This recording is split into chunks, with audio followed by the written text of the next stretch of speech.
now listening to Tough Tiger Talk Flash Report. Shout out to the fam. Tough Tiger Talk, Big Q in the building. Y'all hit that like button, hit the sub button if you're not subscribed to Tough Tiger Talk for all things LSU football and LSU sports, period.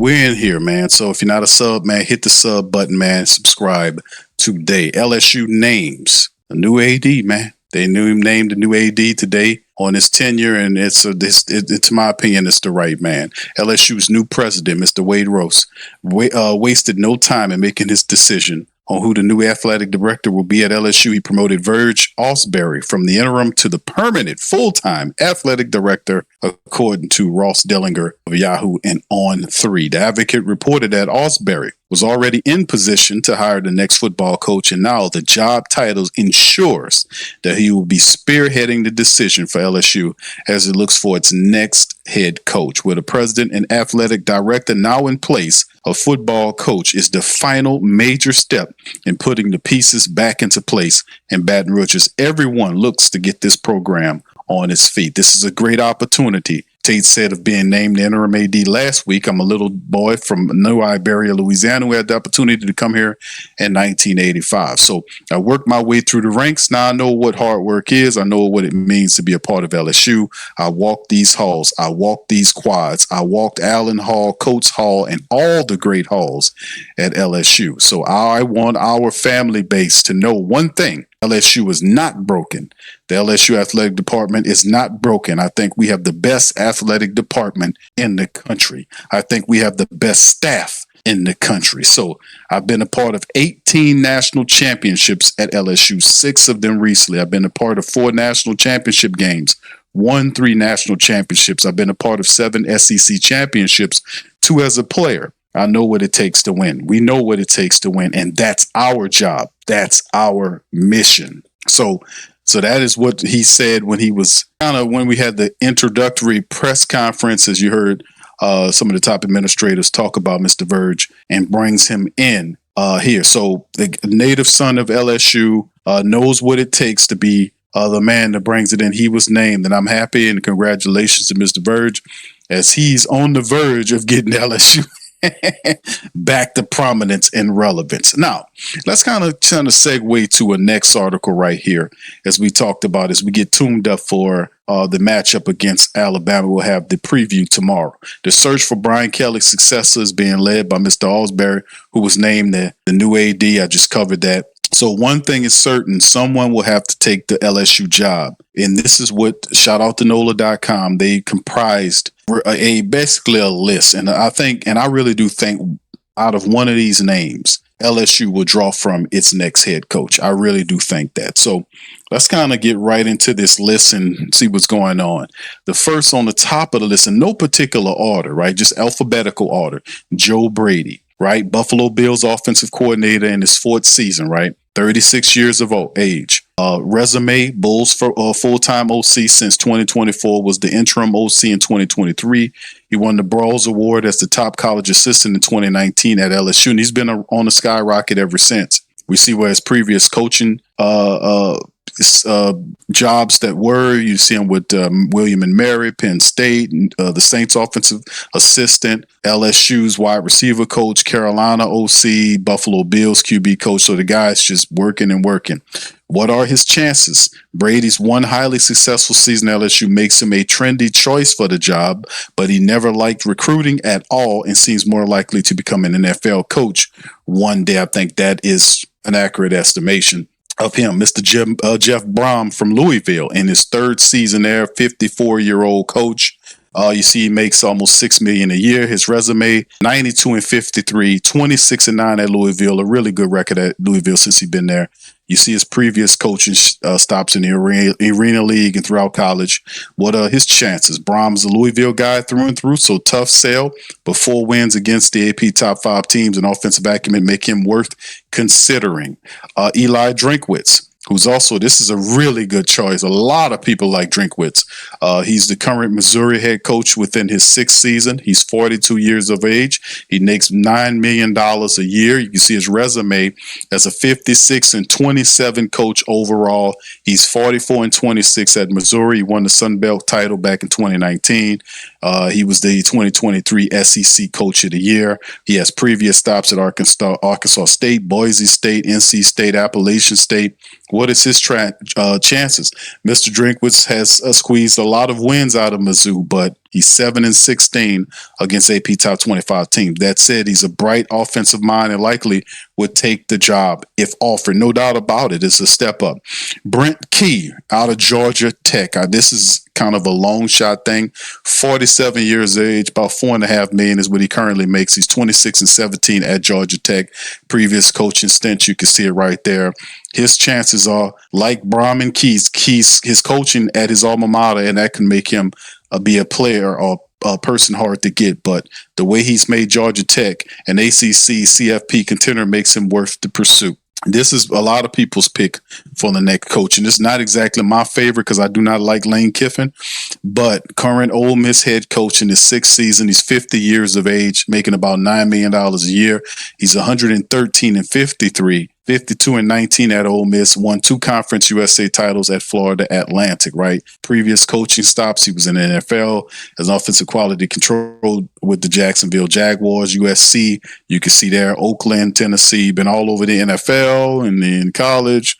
What are his chances? Talk about complicated. The Rebels are almost certain to be in the college football playoffs, making a wait for a long and, difficult situation if he's interested. He also would be expensive to pull away from Ole Miss. Still checks a lot of boxes and has to be high on the list at LSU and Florida. Of course, they'll look at him. He said he was not interested in leaving Ole Miss, but you can never trust Lane Kiffin. I don't care how they perceive him to change. This guy has never been a guy that stayed in one location and has always looked to go somewhere. There's no loyalty in Lane Kiffin, right? Dan Lanning. Now, Dan Lanning really kind of shooed away the thought process of him going anywhere from Oregon. 39 years old, almost $10.5 million he makes. He's 42 and second there. Won the 2024 big title. This is some people's really favorite right here. If Verge could land Dan Lanning, this would be a really interesting get, right? But let's get into it. Previous coaching stops, you can see it there. Arizona State, Sam Houston State, Alabama back in 2015, Memphis, Georgia. What are his chances? Recently said he's never leaving Oregon, but all the coaches say that he would be, and he would be expensive as someone to pry out from his current school. The $20 million buyout still probably should be at the top of LSU's list. Clark Leah, right? The Vanderbilt coach. This is the guy that we currently lost to. He's 43 years old, about 3.7 plus. His resume is 23-35 at all at Vanderbilt. Won the 2024 SEC Coach of the Year. He has been a slow ladder taken to build up, recruit, and make Vanderbilt interesting destination. You can see his previous coaching stops. What are the chances? Leah's done an incredible job the past 2 years getting the Commodores into CFP contention. One huge question, though, how much is Vandy's success about Leah and how much is it about Diego Pavia? That's an interesting question right there. And, of course, Nick Saban. How about Nick Saban? Current position, he's on ESPN as a college football analyst. He's 74 years of age. He loves doing that, by the way. He's made mention of that. He's also not said that he's not interested in coaching.